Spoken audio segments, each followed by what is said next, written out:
नमस्कार। आज हम भाषा माधुरी के पाठ 3 पेड़ कविता को पढ़ेंगे। इस कविता के रचयिता श्री विजय गुप्त हैं, जिन्होंने बड़े ही सरल ढंग से सरल रूप में प्रकृति का वर्णन किया है। बच्चों, ये पेड़ जैसा कि आप शीर्षक से ही जानते हैं, ये प्रकृति का ही एक अंग है। अगर पेड़ ना हो तो हमारा जीवन असुरक्षित है। तो इसी बात को और इन सब चीजों को कवि ने बड़े ही सुंदर और सरल ढंग से यहाँ पर चित्रण किया है इसका। तो वो ये है कि कविता इसमें जो भाव व्यक्त किए हैं, उन्होंने पेड़ को एक मानवीय रूप देकर किया है कि जिस तरह से मानव सोता है, जागता है, उठता है, अपने क्रियाकलाप करता है, दिनचर्या के जो कार्य हैं उनको करता है, तो उसी प्रकार एक बीज रूप जो कि पेड़ की मूल अवस्था है, तो उस बीज रूप से लेकर और पेड़ बनने तक के जो क्रियाकलाप हैं उनको लिखा है, उनको उसने कविताबद्ध किया है।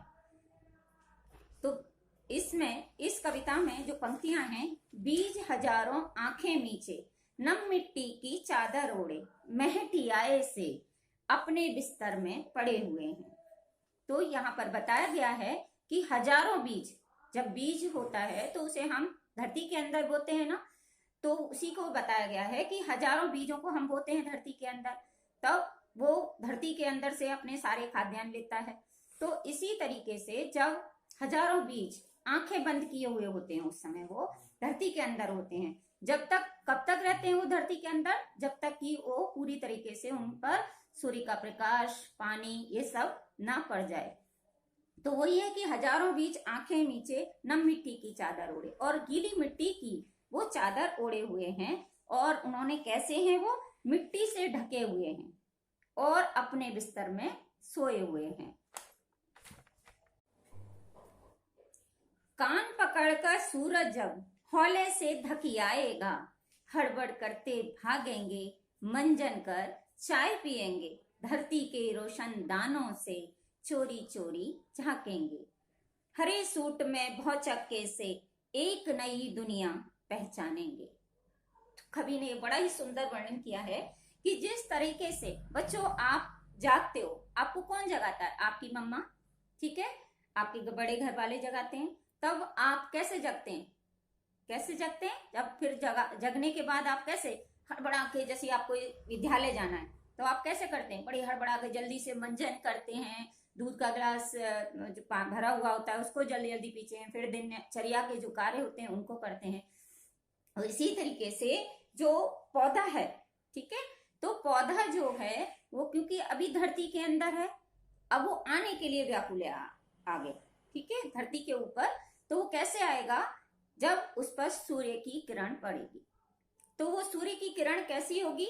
सूर्य की किरण एक हाथ के रूप में होगी, जो कि धरती से उसे कान पकड़कर, यानी आपने जब देखा होगा जब पौधा बनता है, बीज जब अंकुरित होता है तो उसमें से छोटा सा एक पिल्ला सा निकलता है, तो उसको सूरज, ये बताया है कवि ने, इस तरह से उसका वर्णन किया है कि वो कवि जो पौधा है उसको इस तरह से सूरज कान पकड़कर उठाता है। तब वो जो पौधा है क्या है, बड़ा एकदम से विस्मित सा होता है और हड़बड़ाकर क्या करता है, जल्दी से इधर उधर देखता है और क्या करता है, मंजन करता है, ठीक है, धीरे धीरे निकलेगा ऊपर की ओर। और पानी की बूंद, चाय क्या है उसके लिए, वो पानी की बूंदों या जो ओस की बूंद चारों ओर होंगी उनको पिएगा। और जल्दी से जब आएगा तो वो देखेगा आंखें मलते मलते इस धरती के रोशनदानों से। धरती मतलब जब वो धरती के अंदर था तो वो एक उसके लिए कमरा था, जब वो बाहर निकला तो कैसा लगा उसे कि जैसे ये रोशनदान है, जैसे आपके कमरों में रोशनदान होता है ना, खिड़कियां होती हैं, रोशनदान खिड़की को कहते हैं बच्चों। तो उस खिड़कियों में से वो बाहर झांकेगा और क्या देखेगा? बड़ी सुंदर दुनिया को, इस दुनिया को देखेगा जो बिल्कुल उसके लिए एक अजनबी है, ठीक है। तो उस दुनिया को वो बड़े विस्मित तरीके से देखेगा और धीरे धीरे उसे पहचानेगा। और वो जब आएगा ऊपर तो वो कैसे होगा? कैसे होगा बच्चों? वो हरे सूट में, यानी उस पर अभी कोई भी पीलापन नहीं आया है और वो हरे सूट में ऊपर ऊपर बढ़ेगा और इस भौचक्के से दुनिया को, नई दुनिया को पहचानेगा।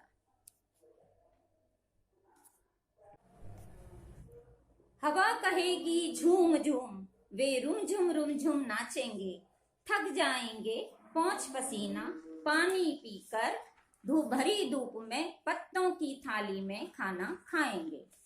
अब जब वो ऊपर आए तो उन्होंने क्या देखा, नीचे तो उनको नहीं मिल रही थी इतनी झूम झूम वाली करने वाली हवा, झूमती हुई हवा।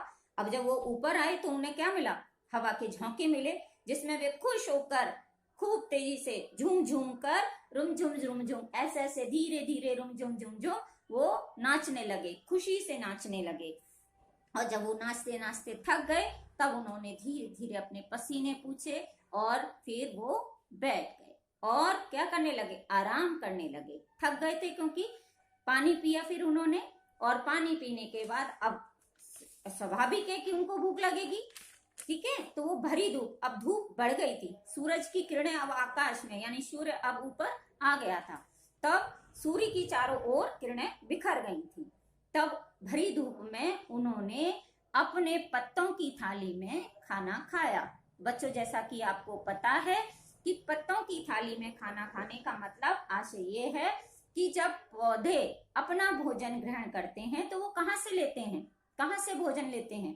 तो बच्चों, पत्ते जो होते हैं, पौधे जो होते हैं, वो अपना भोजन पत्तों से लेते हैं जब उन पर सूर्य की किरणें पड़ती हैं।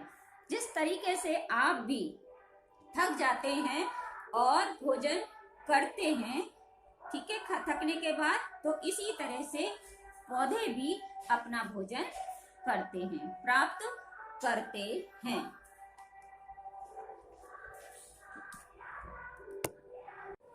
बच्चों, अब कविता की आगे की पंक्तियां हैं कि किस तरीके से दिन ढला, पौधों ने खाना खाया, है ना, और फिर क्या करेंगे वो।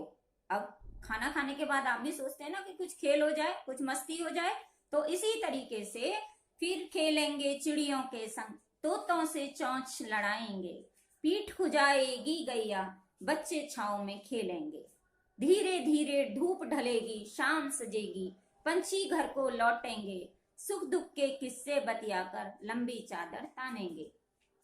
तो जब बच्चों, पौधों ने भी भोजन कर लिया, तब उन्हें भी क्या चाहिए, मस्ती चाहिए, तो वो फिर खेलेंगे। किसके साथ खेलेंगे, चिड़ियों के संग। और किसके साथ बातें करेंगे, क्योंकि चिड़ियों के संग खेलने का क्या मतलब है बच्चों यहाँ, क्योंकि जो चिड़िया हैं उनका जो घर है ना, उनके जो घोंसले बने होते हैं वो पेड़ों पर ही होते हैं, तो पेड़ फिर उनसे मीठी मीठी बातें करेंगे, ठीक है। और चोंचों से, तोतों से चोंच लड़ाएंगे तो वो तोतों से भी बात करेंगे, ठीक है, तोते मतलब पैरट, तो उनसे बात कराएंगे। और जब छांव देखेंगे तो गैया और बच्चे, ठीक है, वो भी हाँ उसकी छांव में आएंगे। और गैया, गैया मतलब गाय, तो गाय जो है पेड़ की छांव में आकर अपने पेड़ से लगकर अपनी पीठ को खुजलाएगी, ठीक है। और जो बच्चे हैं, शाम हो जाती है तो आप भी सोचते हैं ना कि धूप है, तो हम उस धूप में कहाँ खेलें, छांव में खेलें, तो बच्चे भी पेड़ों की छांव में खेलेंगे। और फिर क्या होगा, धीरे धीरे ये सब खेल खेलते हुए शाम ढलने लगेगी, और जब शाम ढलेगी, धूप धीरे धीरे कम होती है, सूरज अस्त होने जाता है, तो धीरे धीरे धूप ढलती है। तो जब धूप ढलती हुई देखते हैं, सूरज को अस्त हुए देखते हैं, तो चिड़िया भी अपने घर की ओर लौटने लगती हैं, पंछी भी, सभी पंछी अपने घर की ओर लौटने लगते हैं। और फिर जब आते हैं, सुस्ताते हैं और आपस में, क्योंकि सब मिल जाते हैं वहां पर, और आपस में आकर अपने सुख दुख की बातें बतियाते हैं, और फिर लंबी चादर तानेंगे, यानी फिर सुख दुख की बातें करके फिर वो आराम से सो जाएंगे। चंदा चमकेगा तारों की जगर मगर में, जुगनू की लपर झपर में, सभी पेड़ सो जाएंगे, हरी भरी धरती के सुंदर सपनों में खो जाएंगे। तो बच्चों, अब रात्रि हो चुकी है, शाम ढल चुकी है, रात हो चुकी है, और रात का घोर अंधकार आकाश में दिखलाई पड़ रहा है। तो धीरे धीरे अब चांद भी आकाश में आपको नजर आएगा, ठीक है, दिखने लगेगा। और उसके साथ, चांद के साथ कौन नजर आता है बच्चों, तारे। तो तारे भी अपनी जगर मगर, यानी तारे कैसे लगते हैं, कभी ऐसा लगता है ना तारा दिखाई नहीं दे रहा, फिर एकदम से चमकने लगता है, तो उसको कहते हैं जगर मगर। और इस पृथ्वीलोक पर, इस पृथ्वी पर, इस धरती पर जुगनू की लपर झपर। जिस तरह से आकाश में तारों की जगर मगर होती है, इसी तरह से पृथ्वी पर भी क्योंकि अंधकार होता है, और उस पृथ्वी पर अंधकार में जुगनू, जुगनू जब उड़ता है तो बच्चों अपने अंदर से वो प्रकाश निकालता है। प्रकाश मतलब रोशनी। तो ऐसा लगता है कि पृथ्वी पर भी तारे चमक रहे हैं। तो उनकी जो जुगनू की जो चाल है उसको लपर झपर का है, कभी इधर कभी उधर, तो वो बहुत ही सुंदर लगता है। और सभी पेड़, जब रात्रि हो जाती है तो सभी पेड़ सो जाते हैं, और सोकर क्या करते हैं, वो हरी भरी धरती के सुंदर सपनों में खो जाएंगे, और वे इस सुंदर वसुंधरा के सुंदर सपनों में खो जाएंगे, क्योंकि जो धरती है वही उनको जीवन प्रदान करती है, क्योंकि उनका जो आशय है, उनकी जो जड़ें हैं वो धरती से जुड़ी हुई हैं। तो ठीक उसी प्रकार भी जिस तरह से मानव भी सारी सुख दुख की बातें करते हुए रात्रि में अपने परिवारी जनों के साथ सुंदर सुखद आने वाले कल की सुंदर भविष्य की उसमें आशा में सो जाता है।